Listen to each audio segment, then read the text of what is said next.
June 6, 1944, 6:30 a.m. Omaha Beach, Normandy. The first wave of American soldiers hit the beach into a storm of machine gun fire.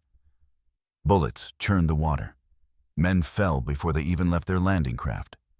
Bodies floated in the surf. Medics screamed for help. Officers died trying to rally their men. This wasn't the plan. Omaha Beach was supposed to be neutralized by dawn. Naval bombardment, airstrikes. Thousands of bombs dropped on German positions. By the time the infantry landed, resistance should have been minimal. Instead, the Germans were waiting. Dug into concrete bunkers on the cliffs, machine guns positioned with overlapping fields of fire. Artillery pre-sighted on the beach, mortar teams ready. They'd studied the tides, measured the ranges, prepared for this exact moment. And when the Americans came ashore, the Germans opened fire. Within minutes, entire companies were wiped out. Men huddled behind beach obstacles, too terrified to move forward, unable to retreat. Officers were killed trying to lead charges up the bluffs. Medics died treating the wounded. Radio operators couldn't get messages through the chaos. By 8:00 a.m., the invasion at Omaha Beach was failing. Thousands of men pinned down, casualties mounting by the minute. No progress off the beach. If something didn't change soon, the entire landing would collapse. Then, from offshore, came salvation. U.S. Navy destroyer ships that weren't supposed to get close to shore charged toward the beach. So close they risked running aground. So close their crews could see individual German soldiers. And they opened fire with everything they had. This is the story of the bloodiest beach on D-Day, and how a handful of destroyers saved the invasion by doing something no one thought possible. Omaha Beach was 5 miles of sand and shingle backed by 100-foot bluffs. 5 exits, narrow ravines led off the beach to the farmland beyond. Control those exits, and you controlled access to the interior of France. The Germans knew this. They'd spent 2 years fortifying Omaha Beach. Concrete bunkers housing machine guns and artillery, trenches connecting firing positions, obstacles in the water steel hedgehogs, wooden stakes, mines. Everything designed to turn the beach into a killing zone. American planners believed the pre-invasion bombardment would destroy these defenses. Heavy bombers would crater the bluffs. Naval guns would demolish bunkers. By H-hour, German resistance would be shattered. It didn't work out that way. The bombers flew through clouds and dropped their ordnance too far inland, missing the coastal defenses entirely. Naval bombardment was too brief and from too far offshore. Most shells missed the bunkers. When the first infantry waves landed, they found German positions intact and fully manned. The 1st and 29th Infantry Divisions hit Omaha Beach at 6:30 a.m. Landing craft dropped their ramps 100 yards offshore. Men had to wade through chest-deep water while machine guns swept the beach. Some landing craft hit sandbars and dropped ramps into deep water. Men drowned, pulled under by their heavy equipment. Those who made it to the beach found no cover. Just flat sand, then a seawall, then the bluffs. And German gunners had every inch registered. They fired from positions the Americans couldn't see, concrete bunkers with narrow firing slits, camouflaged trenches, mortar pits hidden in the brush. Company A of the 116th Infantry Regiment from Bedford, Virginia, landed in front of the strongest German position. Within 10 minutes, the company was destroyed. 19 men from Bedford died in the first wave. The town lost more men per capita than any other in America that day. Across the beach, the story repeated. Companies shredded, officers killed, leaderless men huddling behind obstacles, the wounded drowning as the tide came in, medics unable to reach casualties under fire. By 7:30 a.m., over 2,000 Americans were dead or wounded on Omaha Beach, and they'd advanced maybe 100 yards inland. The situation was desperate. Landing craft continued bringing more men to the beach, into the same killing zones. Bodies piled up at the waterline. Equipment littered the sand tanks that had sunk, bulldozers knocked out, supplies abandoned. Small groups of men tried to advance. A lieutenant and a dozen soldiers would rush forward, trying to flank a bunker or reach the bluffs. Most were cut down immediately. The German machine gunners had perfect positions. They could see everything, hit everything. Some soldiers made it to the seawall, a low stone wall that provided minimal cover. They pressed against it, trapped. Go forward, and you die. Stay here, and you die when the tide comes in, or artillery finds you. Officers tried to organize attacks up the bluffs.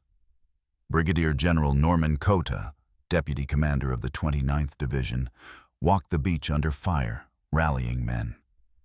"Two kinds of people are staying on this beach," he shouted. "Those who are dead and those who are going to die. Now let's get the hell out of here." Some men followed him. They charged up the bluffs through minefields and barbed wire, taking casualties every step. Small groups reached the top and began flanking German positions. But it was slow, brutal. For every bunker taken, more Americans died. Meanwhile, offshore, Navy commanders were receiving frantic messages. "The landing is failing. We need support. We need naval gunfire. We need it now." The problem was accuracy. Destroyers were positioned miles offshore to avoid German coastal artillery. At that range, they couldn't hit specific bunkers without risking friendly fire on their own troops who were mixed in with German positions. The Navy needed a solution, and Rear Admiral Carleton Bryant gave an order that changed everything. "Get them in there. Get them in as close as you can." Destroyers were ordered to close on the beach, danger close. So close they could see individual soldiers, so close they risked running aground. And they went in anyway. USS Frankfurt was the first. Commander James Semmes drove his destroyer toward Omaha Beach at full speed. So close the keel was scraping bottom. So close his crew could see muzzle flashes from German bunkers. Then Frankfurt opened fire. 5-inch guns at point-blank range. Direct fire on bunkers, machine gun nests, artillery positions. Shells screaming overhead, exploding into concrete fortifications. USS McCook followed. USS Thompson, USS Carmick, USS Doyle. One by one, destroyers charged toward the beach, risking everything to provide close fire support. USS Texas, a battleship, fired over 1,000 14-inch shells at German positions. Her guns were so powerful they shook the ground, collapsing trenches, destroying fortified positions that had survived the morning bombardment. But it was the destroyers that made the difference. They positioned themselves parallel to the beach, hulls practically scraping the bottom, and fired directly at targets. Soldiers on the beach radioed to them. "Bunker at coordinates." Boom! Naval gunfire obliterated it. "Machine gun nest on the right flank." Boom! Gone. The German defenders had never experienced anything like this. 1,500-pound shells, armed Indian shells exploding into their positions from ships they couldn't see through the smoke. Bunkers collapsing. Communication trenches destroyed. Artillery positions silenced. The naval gunfire gave the infantry the opening they needed. Small groups rushed forward while destroyers suppressed German positions. Combat engineers blew gaps through obstacles. Flamethrower teams burned out bunkers. Slowly, yard by yard, the Americans fought their way off the beach. By noon, small groups had reached the bluffs. By 1:00 p.m., the 5 exits were being cleared. By nightfall, 34,000 American troops were ashore at Omaha Beach. They'd advanced a mile inland. The beachhead was secure, but the cost was staggering. Omaha Beach cost the Americans approximately 2,400 casualties on D-Day, killed, wounded, or missing, more than any other beach in the Normandy landings. Some companies lost 90% of their men in the first hour. The Bedford boys from Virginia were nearly wiped out. 19 killed in the first wave. The town of 3,000 people lost an entire generation in minutes. But the beach was taken. The invasion succeeded, and much of the credit goes to the destroyer crews who risked their ships to save the men on the beach. Commander Semmes of USS Frankfurt later said, "We could see the boys pinned down. We couldn't just sit offshore and watch them die. So we went in. Damn the torpedoes." Several destroyers came within 1,000 yards of shore, unheard of for ships that size. They risked mines, running aground, German coastal artillery. But they did it anyway because American soldiers were dying and needed help. The lessons of Omaha Beach were harsh. Pre-invasion bombardment wasn't enough. Air support alone couldn't destroy fortified positions. Infantry needed direct, sustained fire support from ships close enough to see the targets. Those lessons were applied in every subsequent amphibious landing from southern France to the Pacific.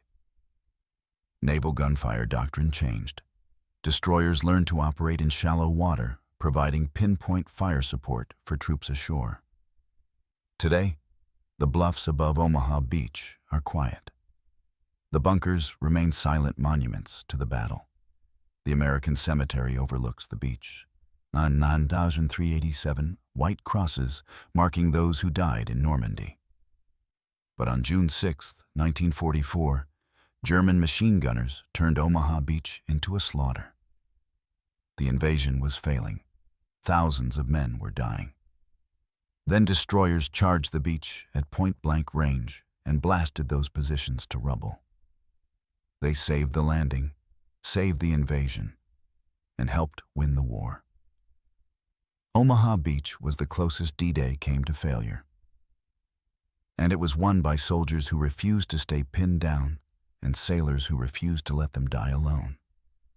That's the story of the bloodiest beach and the destroyers that saved it.